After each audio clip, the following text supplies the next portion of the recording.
Hey everyone, it's Molly the Kush RN, your host of Conversations with Kush podcast, and we are here at NECANN Minneapolis checking in day 2.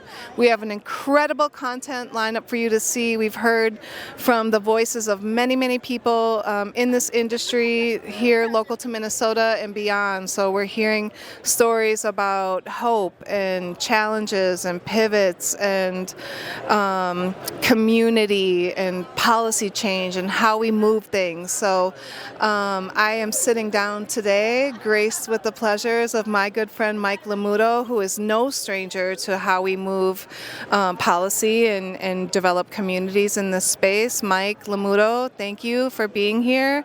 Minority Cannabis Business Association, so welcome. This is our second interview. You are no stranger to the Conversations with Kush podcast set, so I welcome you back. Oh, thank you. I appreciate being back. This is awesome. It's always great to see you, Molly, and I love to see just the evolution of this marketplace. It's been really awesome, so glad to be here today. Sure. What's a takeaway that you've seen from NECANN that you really kind of want to carry forward? I think that for me personally, the thing that's been really amazing is to get to see kind of the way that the Minnesota market is now taking its place in the national spotlight, in the national ecosystem, basically, right? Seeing people come from around the country, different parts of the country come in over the last, it's really been a few days now of events, and being able to see everybody kind of just seamlessly merge together with, aligned and like-minded people. It's really, I don't know if heartwarming is the right word, but it's really inspiring. It is inspiring, and I think heartwarming too. It speaks a lot to like the way our community can come together and collaborate and just be in fellowship with each other. And there's always an element of competition. This is business, so everyone wants to make their mark and make sure that their brand or their business is successful. But I think there's a real spirit of collaboration that we have here, and I don't know if that's unique to us, but I would like to think that it's certainly special. I think that, I was just saying this actually earlier, I think one of the things that inspires me about Minnesota is that I think there still is a lot more ability to collaborate here than what I've seen in a lot of other places. Sure. I'm a big fan of collaboration. I think Me too. One of the most important things in this industry. I think it's why the plant exists, is it brings all different people together from all different facets of life, all different parts of the world. The thing I would say is that it's challenging in a lot of markets, just the way even that sometimes the market is set up. And in Minnesota, I think that there's been an intentionality governmentally and an intentionality with people here on the ground. The existing hemp market already that existed beforehand, there's been intentionality from everybody that I see, and I know I don't interact with everybody, but all the folks that I know, to really figure out how to do this, to your point, in a way that it's competition, but it's cooperative, right? It's collaborative competition. I mean, end of the day, on a basketball team, only one person's going to be the Michael Jordan, right?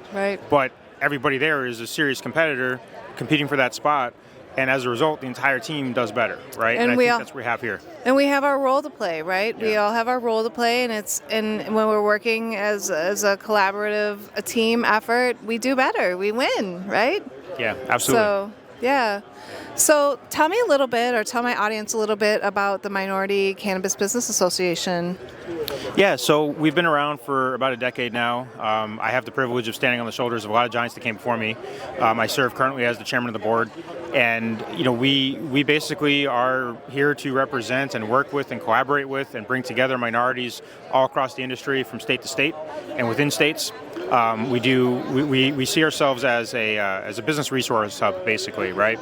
And that can be whether it's digital and online, or in person. We do a lot of events, a lot of workshops where we bring together government officials and stakeholders and business owners to have the kind of conversations and roundtables that need to have in order to move the ball forward on the regulatory policy side, but also on the business side, and making sure that we are dialed in as businesses together, that the right people are meeting the right people to be able to basically, do business together. Right, super important work, and I think it's especially important to do that in smaller spaces where people can really sit down and get to know another person on a little bit more personal level. I think when we're able to share energy and share our stories with each other, that's where we can make a really great impact. And so I love the way you foster community in that way. what I really love too is I've been at Green Equity these past 2 years now, and wow, like the people that you see in those rooms, the people that you bring to like give their cannabis acumen, it's amazing. So let's talk a little bit Green Equity. Yeah, I mean, I could talk about Green Equity all day. Yeah, I love it. do it's it. a lot of fun. And I think it's really impactful. And I say that because the people I talk with that come to Green Equity, they get a lot out of it. They tell me they get a lot out of it, and I see it, right? Right. And to your point, I think everybody that attends gets a lot out of it, whether you're somebody coming in from outside of the state and comes in for it, whether you're somebody in the state that's getting to meet with each other and also folks from outside the state. I'm really looking forward to seeing how it's going to go this year. It's a 3-day event. We start off with a policy summit. Last year we had a couple dozen regulators, I think, in the room from OCM, but also from municipalities and also some tribal regulators as well, for roundtable conversations, right, about social equity, about tribal affairs, about municipal regulations, things of that nature. That's the policy summit, and I think it's something MCBA does really well. We've done that well since before my time. We also have, I think day 2 is going to be the business forum. I want to say it's business and culture forum, business and community forum. Yeah. We're going to kick that day off, I think, with actually our storytelling symposium. Love it. Shout out to DACO and Black Cannabis Week. Sharon, kind of gave us that idea, and we've run with it. Love it. Of how to really make sure we're doing it the right way and making sure that, we set the tone in this case with the stories, to your point, of who makes up the industry. Right. And who do we want to see win and succeed, and how do we want to do that together, telling the human aspect, and then we'll shift from there into much more like business-oriented conversations. Business roundtables, we'll have a capital mastermind, again, like we did last year. Awesome. One-on-one mentorships, cocktail tables. We're talking with Dual to do, smoking on the runway type of activation. Awesome. So, really working with our local friends and allies here. Yeah. And then also bringing in who we can from around the country to come and speak and, partake in the conversations that need to happen. Right. And bring their experience in. We had many operators coming in from around the country. Jarrell Wall, for example, Gentleman Quinn's out in Colorado, been a decade in it now. Jarrell is just a brilliant person, right? And as an operator has so much experience, and he was there sharing last year. We had several others folks. Right. Ace Castillo came in from California. So the goal there is, again, like you said, to have the conversations we need to have. I love these spaces. I love conferences. I love social events. We set up ours to be kind of the complement to that. Yeah. Right? So the space that you don't always get at the conferences, that's what we focus on having at our events. Right. I love that intentional work, and I love how you bring the people in from the more mature markets as our market is emerging, and they have those stories of the pitfalls that they've, the challenges that they've overcome, and like those need to be heard. People need to understand that, yes, this is a tough road. It's one of the most highly regulated industries there's a lot of money on the line. People are coming from a place of like restorative justice where they've been directly affected by the war on drugs, and they're using their seed money, their life savings or whatever that may be, to fulfill their dreams and really get back that, again, restorative justice that is due to them, honestly. So yeah, and what we see in too many places and in too many circumstances, that restorative justice ends up being almost the opposite sometimes. We see people, second mortgages, losing those second mortgages. Yeah. And I get it. Look, to some extent, business is risky, of course. Right. But we need to make sure that the business environment, the regulations around things, the ecosystem of other businesses is set up in a way that, operates under the opportunity of the chance to compete. Yeah. Right. And, in Minnesota, I believe that the way things are getting set up is that there is the opportunity to compete. Yeah. I'm really heartened by seeing, several of the people that I know from the last few years now coming out here that are now getting operational, that have opened their doors or are about to open their doors. Yeah. Kenneth was like, hey, I think they just got their certificate of occupancy. Yes. That's a gentleman that was, incarcerated for cannabis at 21 years old, right? Exactly. His 21st birthday, I think that's what he says, right? Yep. And, now he's opening up an actual licensed facility in the state of Minnesota less than a year after the licenses became available. This is something that we have seen a little bit of in some other states, for sure. Yeah. But I think Minnesota is about to really just blow it out of the water. I'm hoping for it. Yeah. So it's not just important to have, the information and the knowledge there, but just like that fellowship, and seeing these incredible people that are like, yes, I made it, and to give hope to people that are like, okay, I can do this too. They need that support. We all need support. We do. Entrepreneurs. I'm a big fan of masterminding, right? It's the concept of bringing people together, and there's a synergy that happens when people come together. That's the mastermind, yes, right? And so when you have aligned, like-minded, intentional people that come together in these rooms, what you can create, the net effect of that, can be absolutely beyond anything we imagined. Yeah. And that's why, again, I'm heartened when I'm here for a few days now, but I'll be here for the whole summer. But just these last few days, getting to see how much progress people have made.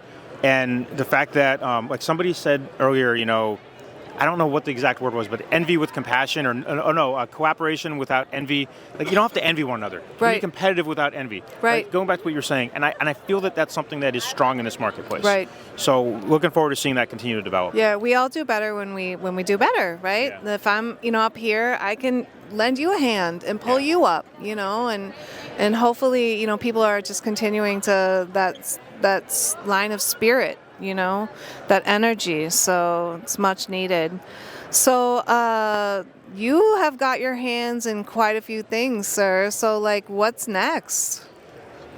So in what category, in what way? Yeah, man. So MCBA, we have several events across the country over the next several months. Okay.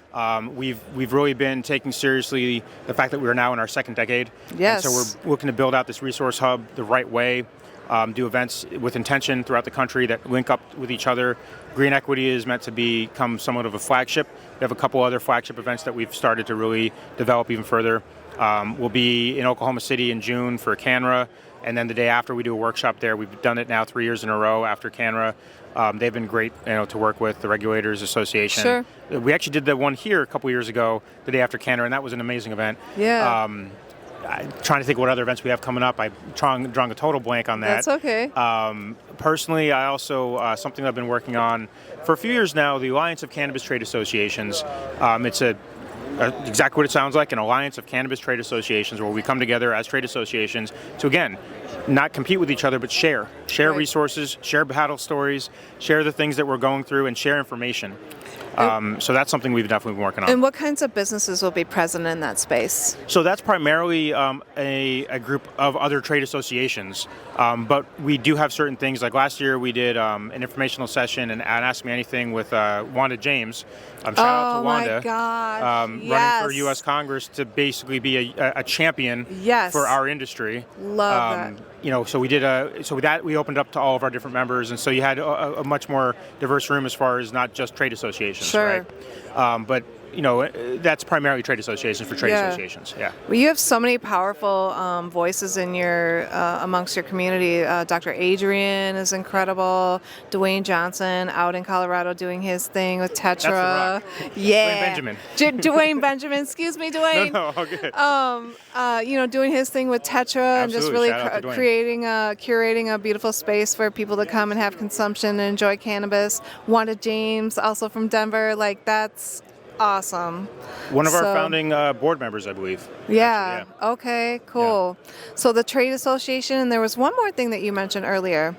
I recently joined the Cannabis Chamber of Commerce, their board, to help with the education and government relations. Okay, and so perfect.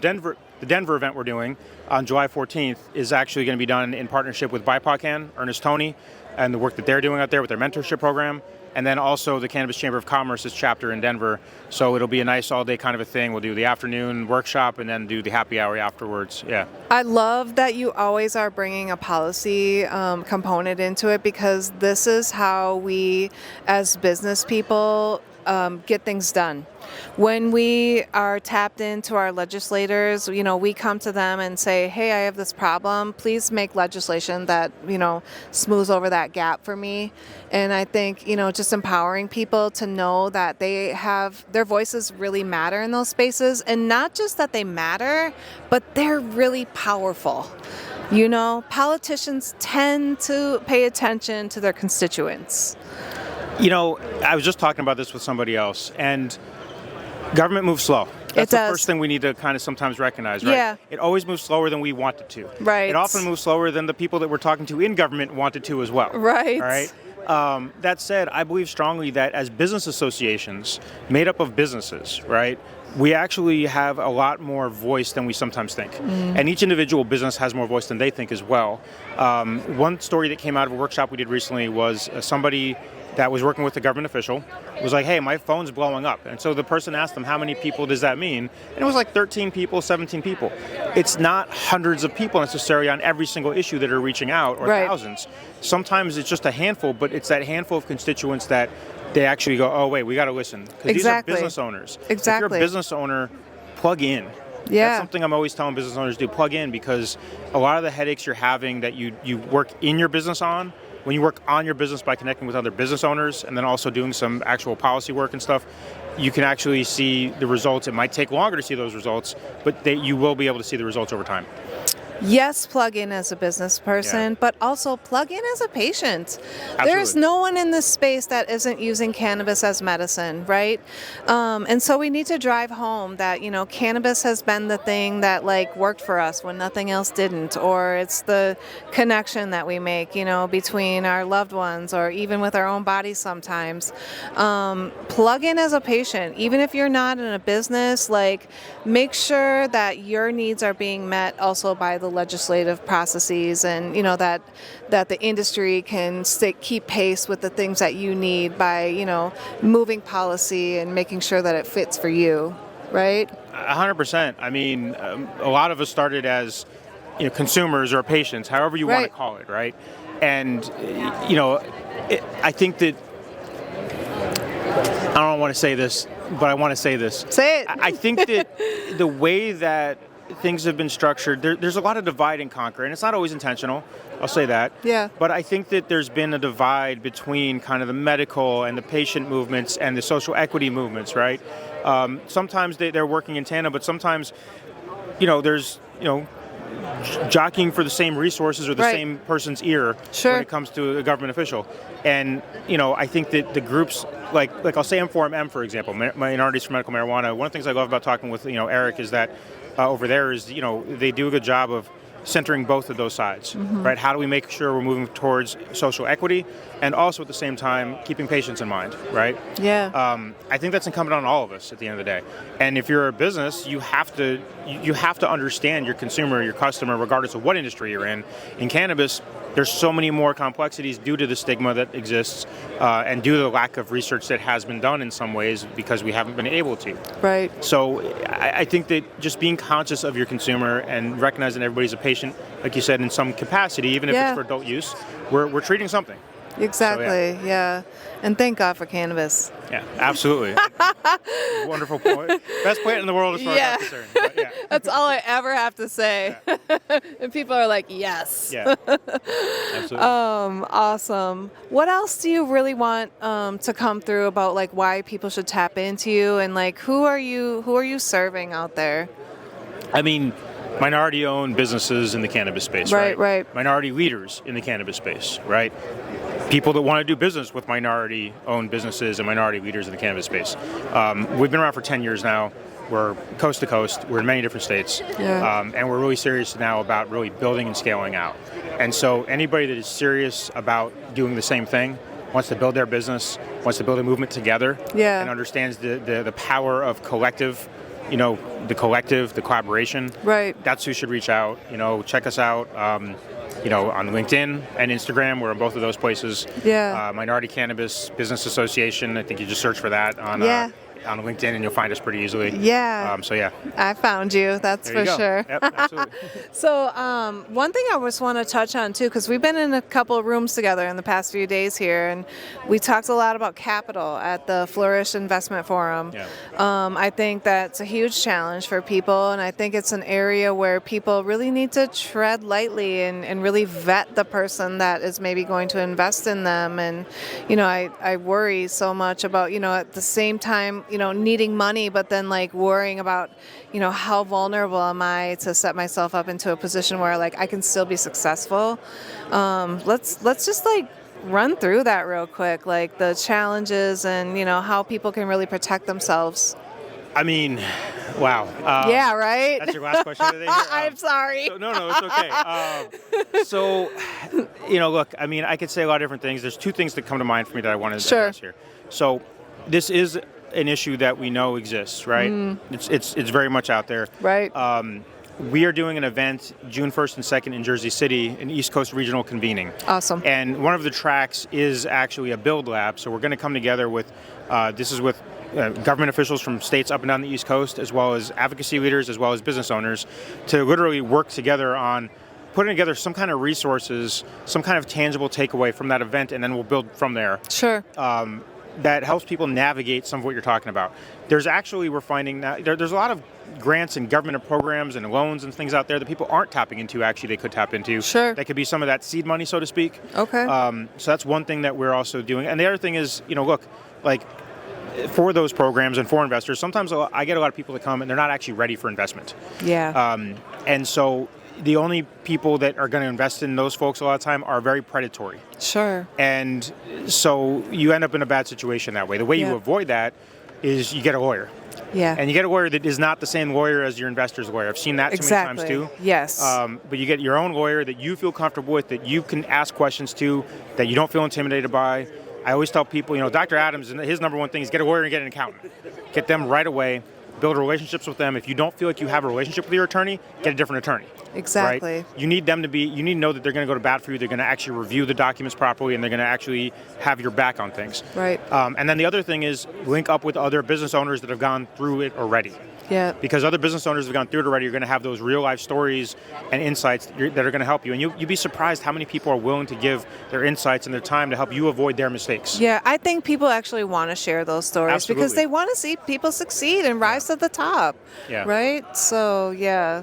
And look, within a minute usually if a person is actually somebody there to help you. Exactly. Or just is like, hey, you're a competitor, I don't want anything to do with you. Yeah. But don't be afraid to ask and talk with existing business owners. And again, that's why we exist, to help people connect to other existing business owners. Awesome. Especially minorities who have gone through a lot of the same types of issues that other minorities in business go through every day in America. So needed in this space. And, absolutely. Just like that soft place to land almost, where you can get into community with the people that look like you, that have faced some of the same challenges of you throughout your lifetime in different facets, whether it be in cannabis or beyond, right? Like there's a lot to piece out there. And so I just want to really thank you for your very intentional work in this space. Oh, absolutely. I really, truly admire your work and the effort and the energy that you put forth when you're in spaces. I always feel welcomed and warmed by you, and it's amazing, Mike. You're a great person. Oh, I appreciate that a lot. Yeah. I'd be remiss to not say what I appreciate you, I appreciate everybody else, I appreciate everybody here. Yeah. I don't do it by myself, right? This is done because I've found and linked up with a lot of amazing people out there who all believe in the same thing you're talking about, of working together, building together, collaborating with each other. And I have the privilege of serving the role that I serve in to be, able to help bring some of that together. But I work with an amazing board. I work with amazing partners, and you can't do this work by yourself. Yeah, the team is clutch. It really is. Yeah, you need an amazing team around you, and it's everything. Yeah, absolutely. Yeah. So join MCBA. Yes. Come on down to Green Equity. Check us out at the different events around the country. We're always down to collaborate, and we're always down to work together. And again, you don't need to be a minority business. You can still get into the association if you want to support minority businesses, and if that's really something that's on your heart. So don't be shy. Step right up. Absolutely. So Absolutely. Thank you again, Mike, for your time. I appreciate it. Really looking forward to Green Equity this year. That's gonna be awesome. And any other ways I can support you. So thanks again. Thanks, Molly. All right. Day 2 from NECANN Minneapolis. Check out the incredible content. Peace.